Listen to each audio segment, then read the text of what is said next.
Welcome to the Bob Network. Let's talk about stupid car names. The cover photo is the Dymaxion, which was designed by Buckminster Fuller, and it's a strange looking car with a rather strange name, but nothing as bad as some of the crazy monikers on this list. This is the Kia Seltos, or Seltos. Actually, it's got kind of a cool story behind it. So, Seltos, with a C, was the son of Hercules and Celtine, and he was the forefather of the Celtic people, or Celtic, as some of you might say. And I wonder why Kia just didn't name it the Celtic. I mean, they probably wouldn't have sold any to New York Knicks fans. But anyway, it's the Celtos, which when I see that, I think of ask your doctor about Celtos. Side effects may include using your phone while driving, drowsiness. Anyway, you get the picture.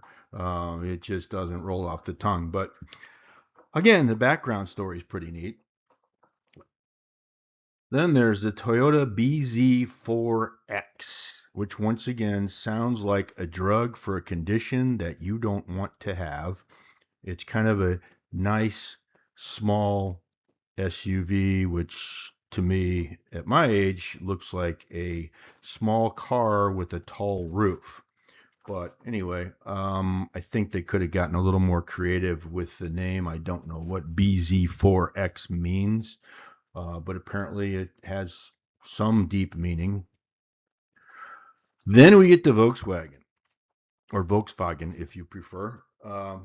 So I don't know what the normally staid German people were doing when they decided to name several of these Volkswagen models. Let's start with the Tiguan. Apparently, they decided that it would be a combination of tiger and iguana.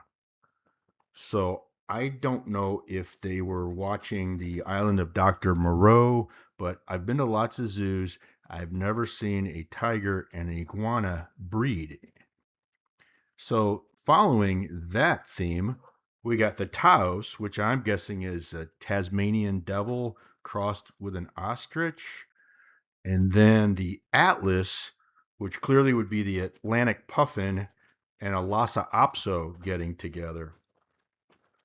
Then they had the Arteon, which is really a great looking car. This succeeded the Volkswagen CC, and I really like the wheels on this car as well. Um, Arteon was taken from the Latin word artem for art. And I think Artem actually sounds a little less nerdy than Arteon, because Arteon sounds like an obnoxious guy that you'd meet in New York City.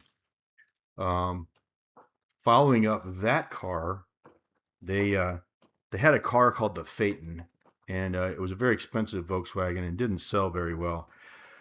And they replaced that with the Phidion, which was named after Fides, the Roman god of trust, fidelity, and good faith. But all I can think of is Phineas and Ferb. So hopefully I'm not violating any copyright laws. But yeah, VW was on quite a roll with really stupid car names for a time there. Now we come to General Motors. The people that named their cars clearly never won any spelling bees. First example is the Malibu Max. And of course, it has to have two X's because, nobody would understand what Max with one X denoted. This was kind of a hatchback, semi station wagon version of the Malibu. Um, yeah, I think they could have come up with a better name. Perhaps just named it Malibu and it had a different body style. That's been known to be done. This is a geoprism, spelled with a Z rather than an S. Now, I don't think the accountants would have objected to an S instead of a Z because it's the same number of letters. It would be the same size nameplate, so it wouldn't have cost any more. But I guess GM thought it was cooler to spell it with a Z. This was actually a rebadged Toyota Corolla, and who knows, maybe Corolla should only have one L in it. Don't know. I'm not sure what a Corolla is. Pontiac had the Trans Am, which was, of course, named after the Trans Am race series, so that makes sense. Pontiac also had the Can-Am, which was named after a race series, and of course, the first of all of them was the Grand Prix, which is an incorrect spelling of Grand Prix, which is the French word for basically the Formula One series. Sometime later, they decided that it would be a good idea to introduce the Grand Am, which nothing exists named the Grand Am except some of the cars that Pontiac produced, some of which were so hideous that I decided not to include any photos of them here. This is the Ford station wagon lineup. And this, I believe, is 1970 or 71, not quite certain. So if you want to correct me in the comments below, I will take the medicine. But the interesting thing about Ford wagons, as well as the Chevrolet wagons that I'll show you momentarily, is that you could tell how poor somebody was by their choice of the wagon. So the bottom of the line full-size Ford wagon was the ranch wagon, and it had small hubcaps and no wood grain and didn't have a lot of the luxury options on it. And then you could work your way up to the custom 500 ranch wagon, which had nicer hubcaps and a little nicer interior appointments. And then you could almost get to the pinnacle with the country sedan. And if you were really, really wealthy, you would buy the LTD Country Squire. And so funny because these were all basically the same automobile with just different trim levels, but each had its own unique name. Um, Chevrolet had the same thing. You started out with the Brookwood, the Townsman, the Kingswood, and the Kingswood Estate. And so it was going from the Biscayne to the Bel Air to the Impala to the Caprice, and kind of the same progression up to the wood grain, which showed that you were king of the subdivision. One of the things I loved about these 60s and up to the mid 70s full size cars, or for any car for that matter, for the most part, you could get hidden headlights.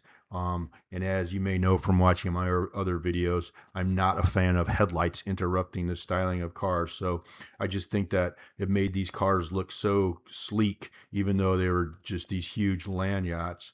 But anyway, I thought I'd include that as an aside. The other thing that was interesting about the Chevrolet model line, starting in 1960, you could tell how poor somebody was by the number of taillights on their Chevrolet full-size car. The bottom of the line Chevrolet car was the Biscayne, and in the sedan as well as the station wagon, it only had two taillights on each side. The Bel Air was the next up from the Biscayne. It had two taillights on each side as well. Then you got to the Impala and you got three taillights on each side. And the Caprice was the top of the line. So, of course, it had three taillights on each side. I don't understand why they felt the need to do that, except that, again, it was another marker of you bought the top of the line or you bought the cheapest car you could get in that model lineup. So, anyway, just thought I'd add that as an aside. Not that those were stupid car names, but kind of interesting aspects to the automobiles. So thank you for watching and join us again sometime.